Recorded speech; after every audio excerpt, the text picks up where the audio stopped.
Bonjour et bienvenue chez Saint-Cyr Automobile. Aujourd'hui, je vous explique comment fonctionne un autoradio là, sur une Volkswagen. On est donc sur un autoradio qui n'est pas équipé avec le GPS, par contre équipé avec l'Apple CarPlay, l'Android Auto et donc le téléphone en Bluetooth. Donc pour faire fonctionner l'autoradio, il suffira donc d'utiliser donc le bouton qui est ici pour monter et baisser le volume, de le mettre en route avec le bouton donc ici en appuyant dessus et d'appuyer sur radio donc pour lancer le mode radio. À chaque fois que vous allez appuyer sur le mode radio, vous allez pouvoir donc passer d'un mode moyenne onde à un mode longue onde. Donc vous avez donc ici FM qui est marqué et qui va passer donc en mode AM.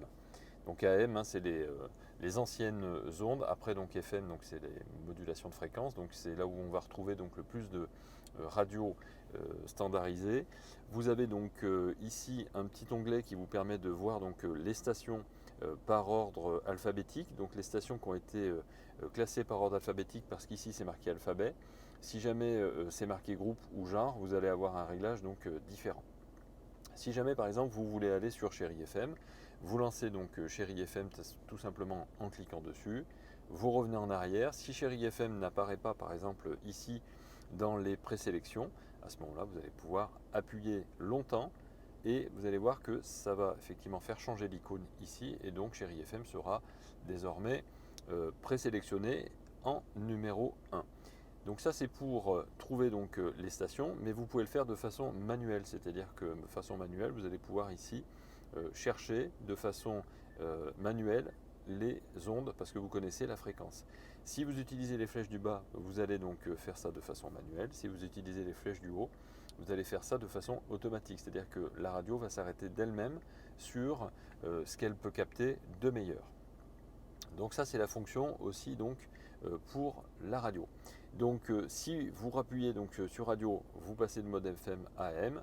Si vous laissez donc votre voiture se mettre en sommeil, dès que vous passez la main devant cet écran, ici devant cette petite barre, ça vous mettra toujours donc le menu ici en avant.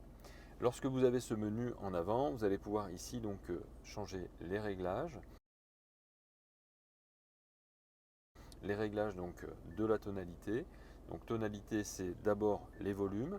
Vous allez pouvoir donc changer les volumes de messages, les volumes maximum à la mise en marche, c'est-à-dire que ici, Ce qu'on ne sait pas trop, parce que là, c'est si la caisse va ou vient lorsque vous démarrez votre voiture, vous demandez à ce que le son ne soit pas plus que 3, c'est-à-dire le son qu'on écoute actuellement.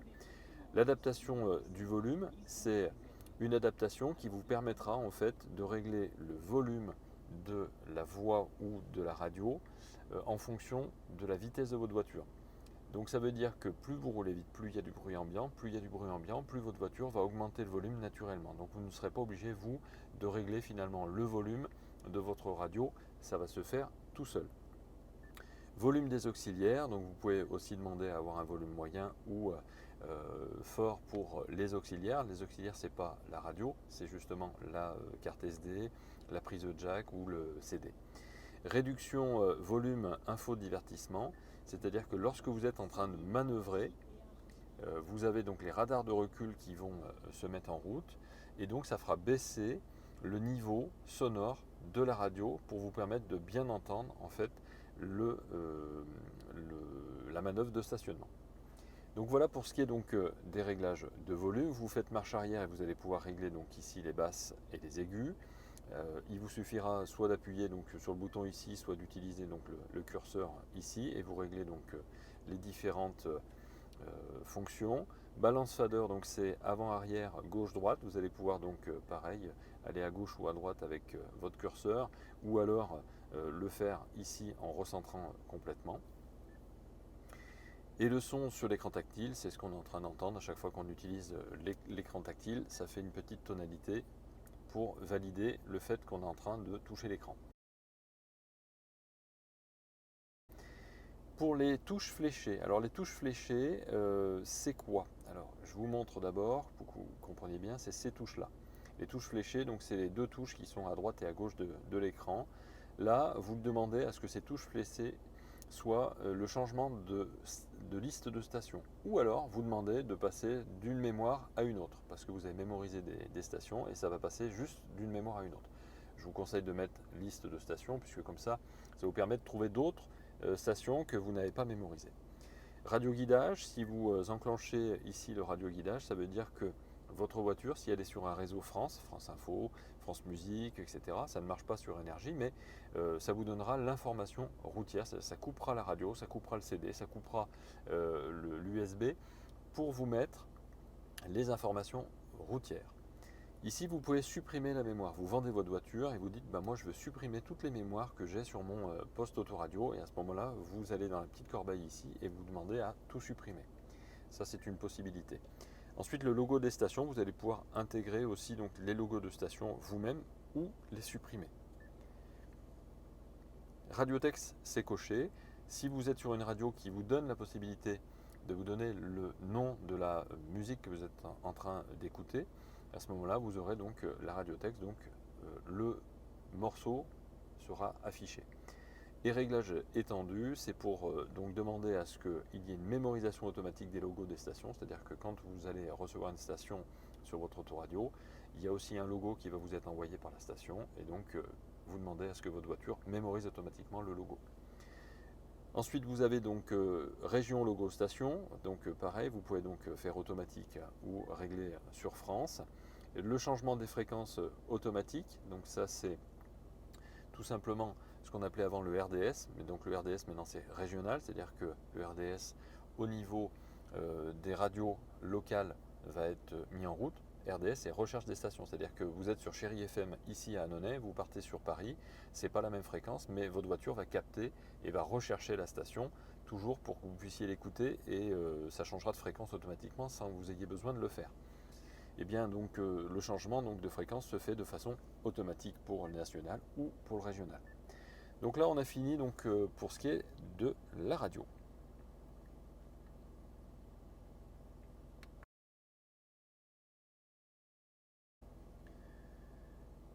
J'ai mis une clé USB dans le support et vous avez donc plus qu'à appuyer sur Média ici. Et lorsque vous appuyez sur Média, vous avez la possibilité ici de changer de source.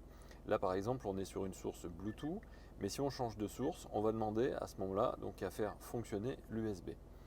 Lorsque l'USB est équipé avec une clé, comme c'est le cas, la musique se lance automatiquement. Vous avez ici la possibilité de passer d'une piste à une autre, de mettre play ou de mettre pause. Vous pouvez sélectionner aussi ici les musiques que vous écoutez. C'est-à-dire qu'en sélectionnant, vous voyez apparaître en fait tout ce que vous avez sur votre clé USB. Et vous allez pouvoir simplement cliquer dessus pour lancer la musique que vous souhaitez lancer. Une fois que vous avez fini, vous pouvez faire la croix pour revenir donc en arrière. Et puis encore une fois, donc ici, vous pouvez changer de source. Vous pouvez passer de l'auxiliaire à l'USB, à l'audio, à la carte SD ou au CD. Enfin ici, vous avez les réglages de tonalité.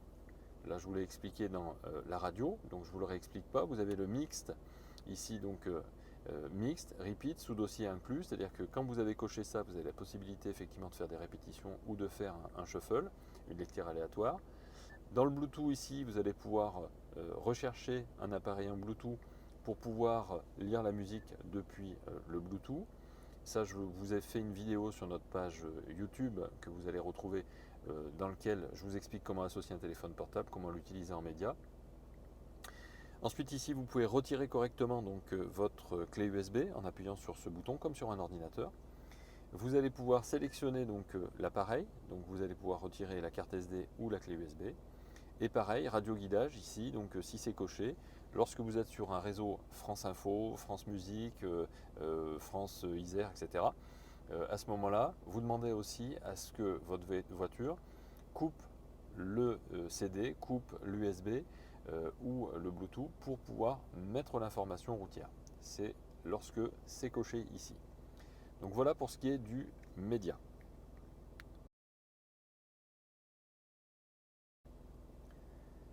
Vous avez un bouton mute ici. Le bouton mute, comme son nom l'indique, c'est pour mettre le son ou pour le couper. Donc vous avez un petit icône ici qui dit que le son est coupé. Ensuite en dessous vous avez un bouton sound.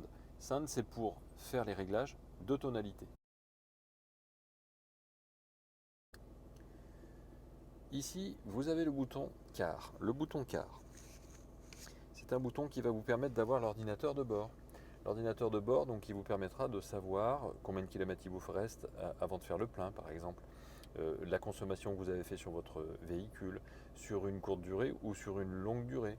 Vous allez pouvoir utiliser les flèches donc, pour pouvoir faire passer tous les modules. Et puis donc vous avez donc ici dans Réglages la possibilité de mettre en route, d'activer ou de désactiver l'ASR. L'ASR donc ou le système ESC ou le système ESP, c'est un système électronique pour permettre à la voiture de ne pas sous-virer ou survirer. C'est-à-dire vous prenez une plaque de verglas, votre voiture va avoir tendance à partir en travers ou à faire un tête à queue. Votre voiture a un système qui permettra de récupérer justement le véhicule. Le problème, c'est que sur la neige, comme il est lié à un anti-patinage, ça vous empêche aussi de démarrer sur la neige puisque, comme son nom l'indique, l'anti-patinage empêche de patiner et vous le savez, sur la neige, on a besoin de patiner un petit peu pour aller chercher le goudron qui se trouve sous la neige. Donc il est conseillé, effectivement, de toute façon vous n'aurez pas le choix, de l'enlever. Et donc c'est par ici que vous pouvez l'enlever.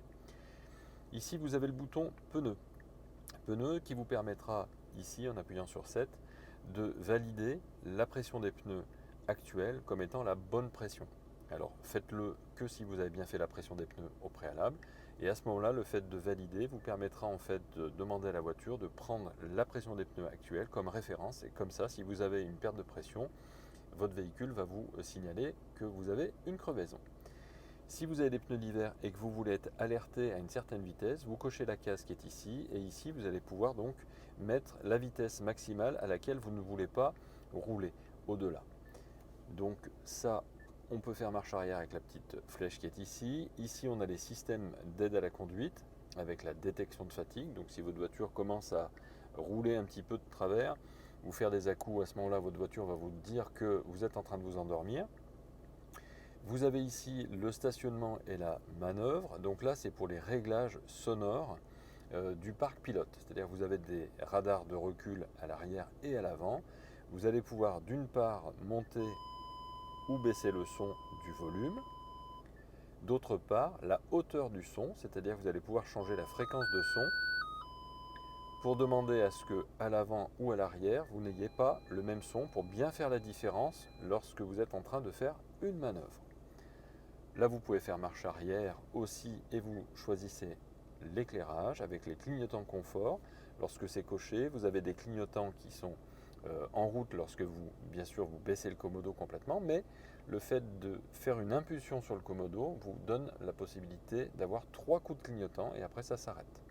C'est ça le clignotant confort.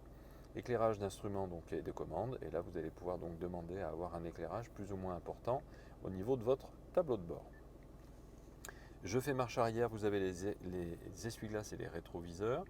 Donc pour ce qui est des essuie-glaces, là, essuie-glace en marche arrière est coché, ça veut dire que si vos essuie-glaces avant fonctionnent et que vous passez la marche arrière, l'essuie-glace arrière se mettra en route automatiquement.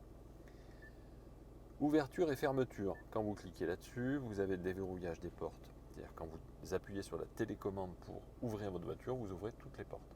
Vous avez la possibilité de n'ouvrir que la porte individuelle côté conducteur ou côté véhicule.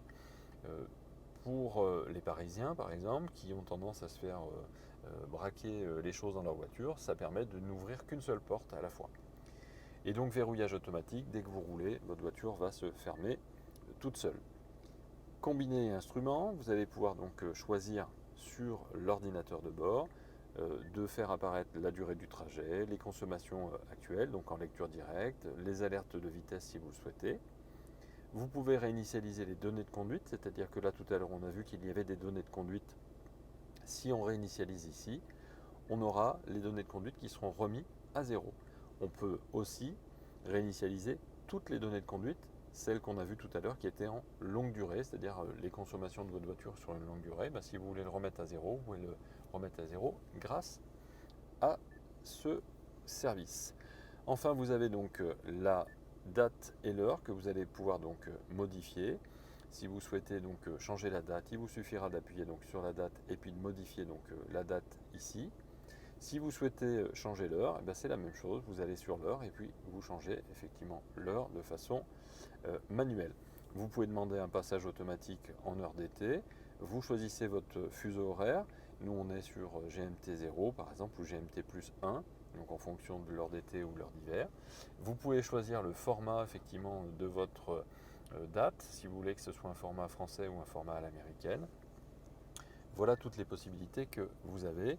Et enfin, vous avez les unités de mesure qui sont en kilomètres, qui peuvent passer en miles si vous allez par exemple faire un tour du côté des Anglais avec les pressions aussi en PSI, en bar ou en kilos.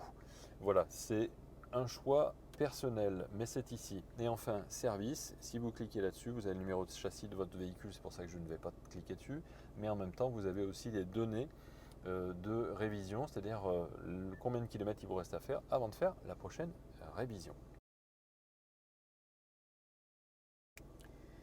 Si vous appuyez sur le bouton menu, comme son nom l'indique, il s'agit donc du menu principal. C'est-à-dire qu'au lieu d'utiliser les boutons que vous avez sur les côtés, puisque là par exemple radio, vous avez aussi radio ici, média, téléphone, voilà, en fait le fait d'appuyer sur menu vous permet effectivement d'avoir donc ici tous les boutons qu'on a sur le côté. Mais ce qui vous permet aussi d'avoir des boutons que vous n'avez pas sur le côté, et notamment App Connect, photo, si jamais vous souhaitez lire des images, vous mettez une clé USB avec des images et vous allez là-dessus pour lire donc les images depuis votre écran. Ici vous avez donc tonalité, ce qu'on retrouve ici donc dans Sound, et puis vous avez enfin donc réglages avec donc les différents réglages que nous avons pas dans le bouton car par exemple le réglage donc notamment de l'écran avec un écran off dans 10 secondes, c'est-à-dire que vous demandez là par exemple à votre voiture d'éteindre l'écran dans 10 secondes. À quoi ça sert? Vous roulez la nuit, l'écran effectivement est trop brillant, à ce moment-là vous lui demandez de s'éteindre. Le fait que vous appuyez ensuite sur l'écran rallumera automatiquement l'écran. Donc voilà tout simplement à quoi ça sert. Vous avez un degré de luminosité ici que vous demandez effectivement plus ou moins forte ou plus ou moins moyenne. Vous voyez, vous avez une intensité qui est plus ou moins importante. Ensuite, vous avez donc jour-nuit automatiquement, c'est-à-dire que dès que vous mettez les feux en route, ça passera en mode nuit. Le son sur l'écran tactile, les animations au contact de l'écran, et puis afficher l'heure en mode veille. C'est-à-dire que lorsque j'éteins mon autoradio, je vais avoir l'heure qui va s'afficher ici avec la date.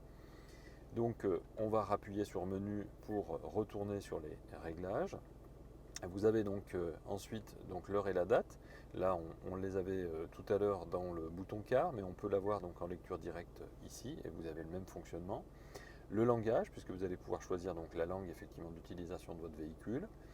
La représentation du clavier en AZERTY ou en QWERTY, donc vous allez pouvoir changer ici.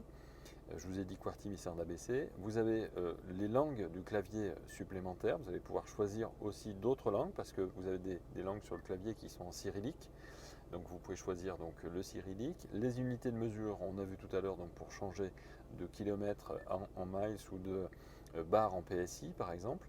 Les transmissions de données donc de téléphone mobile, vous pouvez activer ou désactiver la transmission de données, c'est-à-dire que votre voiture va utiliser les données data de votre téléphone si vous activez cette fonction, qui vous permettra de faire fonctionner des applications Volkswagen via vos données de téléphone. Vous avez aussi donc la possibilité de faire des réglages usine. Si vous faites un réglage usine, vous demandez à votre véhicule de réinitialiser tous les réglages usine ou alors seulement de la tonalité, la radio, le véhicule, le téléphone, etc. Ça vous permet de vendre votre voiture en disant j'enlève toutes mes données personnelles. Ensuite, le Bluetooth, à nouveau, vous pouvez donc utiliser ce réglage pour pouvoir donc lancer une recherche Bluetooth. Vous verrez la vidéo complète sur notre page YouTube. Et enfin, donc, vous avez des informations donc, du système, ça et le copyright, donc c'est pour les initiés ou pour Volkswagen, pour savoir effectivement quel est l'appareil utilisé, quel logiciel est utilisé et si on doit faire une mise à jour.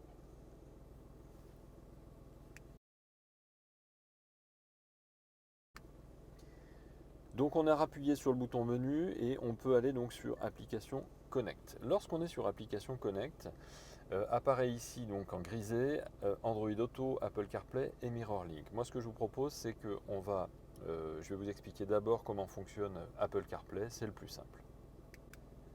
Donc pour Apple CarPlay, il faut simplement utiliser donc votre cordon d'origine, ça c'est super important, toujours un cordon donc Apple. Vous utilisez donc le support de la clé USB que vous avez donc dans votre voiture et vous allez donc connecter votre téléphone portable à la voiture via ce cordon. Lorsque vous avez fait ça, c'est l'avantage d'Apple. Vous avez donc votre téléphone ici qui affiche CarPlay parce que vous l'avez déverrouillé préalablement. Et le fait de l'avoir déverrouillé et d'avoir autorisé, parfois on vous demande une autorisation, à ce moment-là vous aurez donc vos applications qui vont s'afficher ici soit sous forme d'icône, soit sous forme de widget. Avec la musique ici, avec ce que vous avez choisi comme widget. Et donc vous avez donc plusieurs écrans avec les réglages, etc.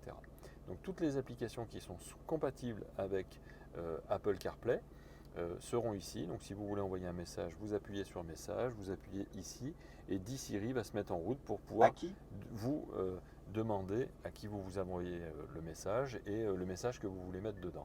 Donc ça c'est pour les messages ou pour le téléphone, il suffira d'appuyer sur le téléphone et vous avez exactement les mêmes possibilités que sur votre téléphone portable. Donc c'est vrai que Apple CarPlay c'est finalement assez simple puisque ça ne demande vraiment aucune connaissance.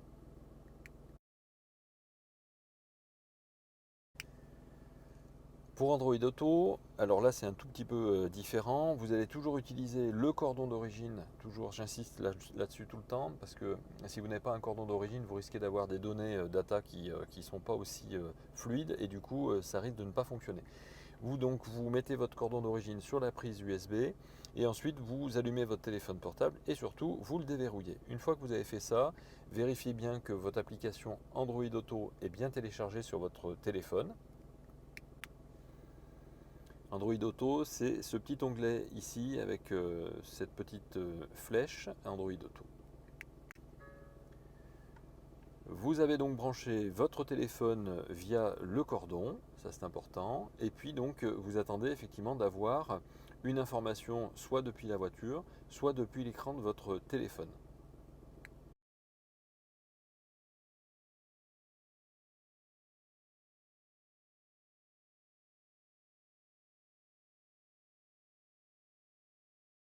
Si vous avez ça, ça veut dire tout simplement qu'il faut d'abord mettre une connexion Bluetooth pour ensuite faire fonctionner votre téléphone. Donc pour cela, vous allez sur Phone, cherchez téléphone et ensuite vous allez ici sur Résultats. Sur votre téléphone portable, vous faites la même méthode, vous allez donc sur le Bluetooth et vous faites une recherche aussi de téléphone portable, enfin d'appareil. Là en l'occurrence, il vous a trouvé, Saint-Cyr Automobile Android, c'est notre téléphone. Vous cliquez dessus, vous demandez donc à vérifier le code, vous associez votre téléphone, les codes correspondants, et vous attendez que la connexion se fasse. Une fois que la connexion est établie, vous pouvez retourner désormais dans le menu, dans Application Connect. Vous allez ici donc dans Réglages, sélectionnez donc un appareil. Vous allez donc sélectionner le téléphone que vous avez dans les mains et que vous avez connecté donc via la prise USB. Désormais, j'ai mon appareil qui est connecté. Grâce à la mise à jour, je reçois donc un message. Il me dit d'activer le Bluetooth et d'associer donc et de synchroniser les contacts, ce que j'ai fait. Il me dit d'autoriser à ce que la voiture accède aux notifications. Et donc, je n'ai plus qu'à appuyer sur Suivant sur mon écran pour laisser désormais la possibilité à la voiture de se connecter à mon téléphone. Android Auto sur votre écran. Donc c'est pas tout simple, j'avoue, pour la première mise en route, mais après, le fait de l'avoir fait une première fois vous permettra, une fois que vous branchez votre téléphone à la voiture, de lancer automatiquement votre Android Auto sur votre écran. Donc la première étape est vraiment compliquée, mais une fois que c'est fait, après c'est tout simple. Voilà, j'espère que ça vous aura été utile. Saint-Cyr Automobile, c'est votre partenaire confiance depuis 18 ans.